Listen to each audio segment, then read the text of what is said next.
আমি প্রতিদিন স্কুলে যাই। I go to school every day. আমি কাল স্কুলে গেছিলাম। I went to school yesterday.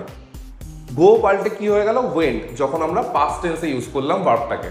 তো প্রত্যেকটা ভার্বেরই এরকম তিনটে করে ফর্ম থাকে, first form, second form, third form. যেমন গো, ওয়েন্ট, গন, ইট, এট, ইটেন। কিন্তু আমাদের ইংলিশ গ্রামারে বেশ কিছু ভার্ব আছে যাদেরকে জগদ্দল বলা হয়। জগদ্দল মানে কি?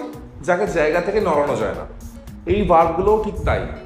এদেরকে যে কোনো টেন্সে ইউজ করা হোক না কেন, যে কোনো ফর্মে ইউজ করা হোক না কেন, এগুলো কখনো চেঞ্জ হবে না। যেমন আই রিড এভরিডে, আমি প্রতিদিন পড়ি। I read story book everyday, আমি প্রতিদিন স্টোরি বুক পড়ি। যদি বলি আমি কালকে স্টোরি বুক পড়েছিলাম, I read story book everyday.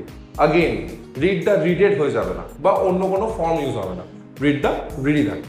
তো এই রকমই জগদ্দল গ্রুপের মধ্যে কি কি ভার্ব পড়ে চলো দেখে নেওয়া যাক।